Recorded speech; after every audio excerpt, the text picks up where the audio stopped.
ഓ, പറഞ്ഞത് മാറ്റമില്ലല്ലോ. പക്ഷെ ആൾക്കാർ 5-8 പേരുണ്ടല്ലോ.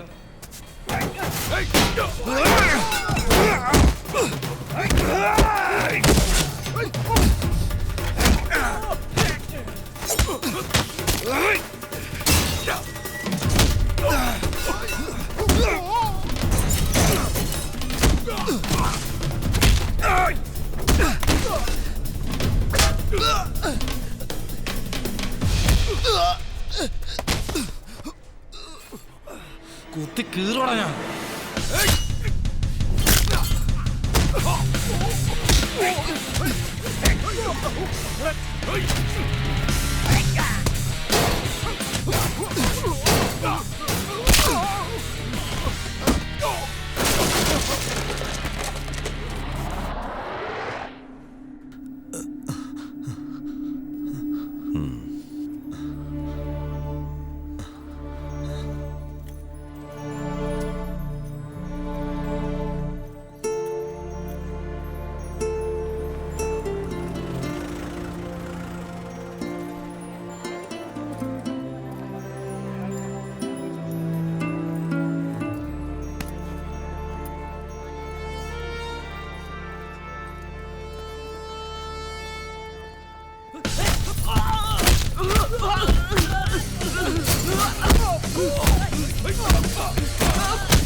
ഇവളെ കണ്ടിട്ട് ഒരു 8 മാസമായി.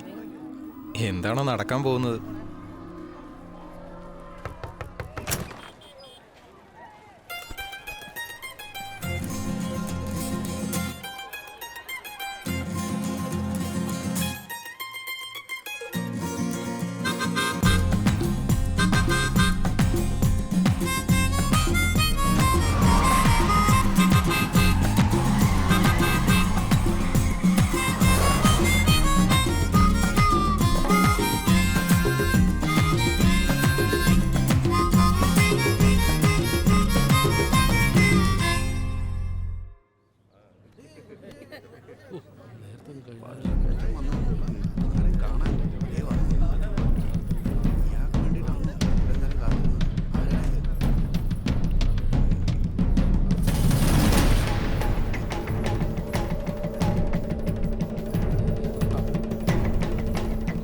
സത്യ, വാ.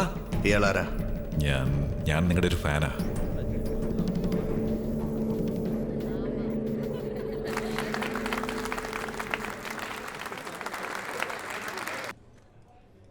പറ വിക്ടറെ. സത്യയെക്കുറിച്ച് ഞാൻ പലയിടത്തും അന്വേഷിച്ചായിരുന്നു. കംപ്ലീറ്റ് ബാക്ക്ഗ്രൗണ്ട് ചെക്ക് ഓക്കെ ഏട്ടാ. ഓക്കെ ആണല്ലേ? പക്കയല്ല. ഇതുപോലൊരു പോലീസുകാരൻ മയക്കും വെച്ചോണ്ട് വന്നാ എൻ്റെ ഫ്രണ്ട് ഹരീഷ് അങ്ങനെ കുടുങ്ങിയത്. അല്ല, നീ എവിടാ മയക്ക് വെച്ചെന്ന് നോക്കട്ടെ. നിന്റെ 2 കൈയൊന്ന് പൊക്കിയേ. സലീം, അതിൻ്റെ ആവശ്യമില്ല. ഞാൻ എല്ലാം ചെക്ക് ചെയ്തതാ. നീ ബാക്ക്ഗ്രൗണ്ട് മൊത്തം ചെക്ക് ചെയ്യാന്നാണല്ലോ എന്നോട് പറഞ്ഞത്. എന്താ വിക്ടറെ? അവിടെ മാത്രം ചെക്ക് ചെയ്തിട്ടില്ല, വേണമെങ്കിൽ നോക്കിയോ. മയക്കില്ല എന്ന് പറഞ്ഞ് സത്യമാണ്, പക്ഷേ ഇരിക്കേണ്ട അടുത്ത് അതുണ്ട്. എടാ ഇരിക്കടാ, ഇരിക്കേ. പോട്ടടാ, വിട്ടേക്ക്.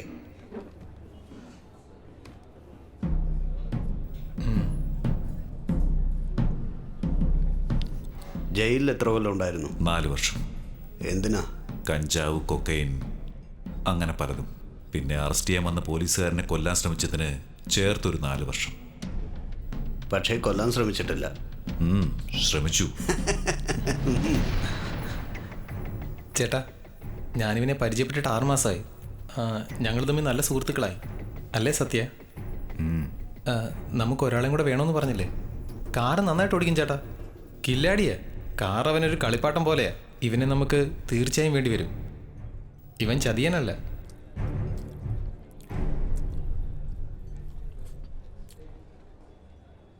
So Mathew gentleman, father Mathew മുൻപ് അച്ഛനായിരുന്നു.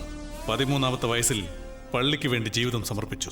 ഇവന്റെ കൂടെയുണ്ടായിരുന്ന ഒരു കൊച്ചു പയ്യനെ ഒരു ഗ്യാങ് കൊന്നു. തമ്പിയുടെ ഗ്യാങ്. അന്ന് തോക്ക് കയ്യിലെടുത്തവനാ. ഇന്ന് കൊച്ചിയിലും കോയമ്പത്തൂരും ചെന്നൈയിലും ബാംഗ്ലൂരിലും ഇവന്റെ സാമ്രാജ്യം വളർന്നു കഴിഞ്ഞിരിക്കുന്നു. 200 ഫുൾ ടൈം ഡീലേഴ്സ് ഇവന്റെ ഒപ്പം ജോലി ചെയ്യുന്നുണ്ട്. ഇവരിൽ കൂടുതൽ പേരും കൊച്ചുകുട്ടികളാണ്. ഇവിടെ നിന്ന് കഞ്ചാവും കൊക്കൈനും വിദേശ രാജ്യങ്ങൾക്ക് കടത്തിക്കൊണ്ടുപോകുന്നത് ഈ കുട്ടികളാണ്. അവന് ചുറ്റും ഡേഞ്ചർ ആയിട്ടുള്ള 10 ഗുണ്ടകൾ എപ്പോഴും കാണും. ഇവന്റെ ഗ്യാങ്ങിലെ പ്രധാനികളിൽ ഒരാളാണ് ഈ വിക്ടർ. ഇവൻ സത്യ, ഗ്യാങ്സ്റ്റർ, മാത്യുവിന്റെ ഡ്രൈവർ. സത്യ സൂക്ഷിച്ച്, നേരെ വന്നോണ്ടിരിക്കുക. റെഡിയായിക്കോ, ഇടിച്ച് തകർക്ക്. തവിട് പൊടിയാകണം. സത്യ കലക്കി. നിർത്താൻ, മാറി നിൽക്കണം.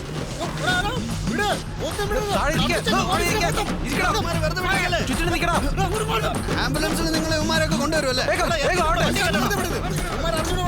വേഗം വണ്ടിയെ കേട്ടാവല്ലേ.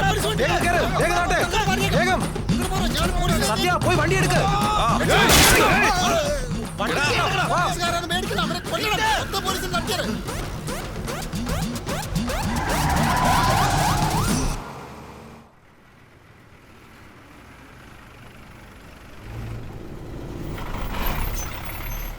ഈ നായ നമ്മൾ പൊക്കിക്കൊണ്ടുവന്ന ഒരു വലിയ പുള്ളിക്ക് വേണ്ടിയാ. ഇപ്പൊ വരും, കണ്ടോ? നിന്നോട് പറയാൻ പറഞ്ഞു, അല്ലെങ്കിൽ പൊട്ടിക്കും ഞാൻ. അവനെ കുറിച്ച് നിനക്ക് അറിയാം. എന്നാ നിന്റെ കഥ ഇവിടെ തീരും.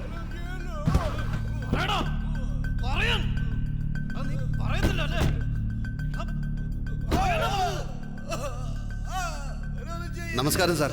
സുഖമാണോ? എവിടെയാ ഉള്ളത്? ഇവിടെ തന്നെ ഉണ്ട്, നമ്മുടെ കൂടെ തന്നെ. ഒരു പ്രശ്നമില്ല. വിക്ടർ, നീ വന്നേ. വരുന്നു. സത്യ, നീ എവിടെ നിൽക്കും? ഇതിലേക്ക് ഒന്നുകളെയും പറഞ്ഞേക്കാം.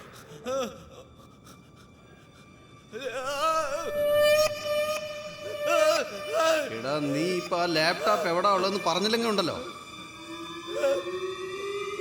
ഇതൊന്നും ഒരു പ്രശ്നമല്ല സാറേ, ഇതൊക്കെ നമുക്ക് കൈകാര്യം ചെയ്യാവുന്നതേ ഉള്ളൂ.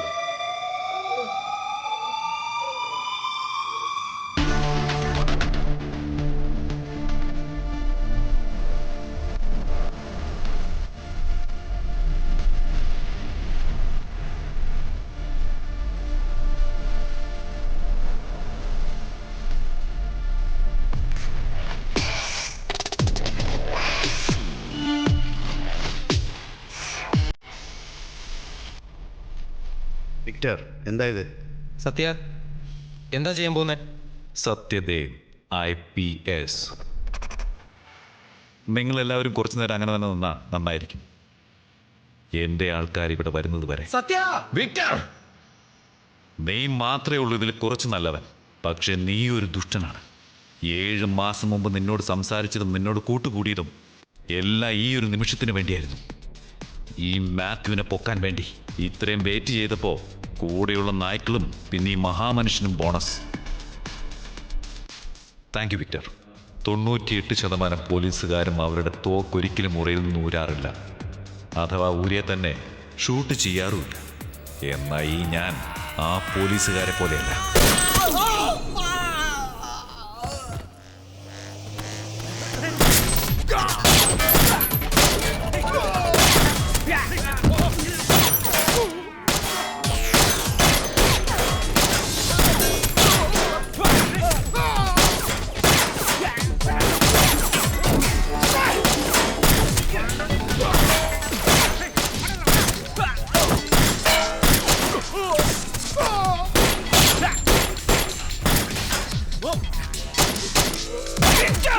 ഇവനെയാണോടാ നീ വിളിച്ചോണ്ട് വന്നത്?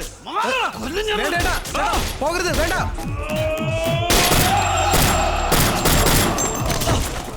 ചേട്ടാ,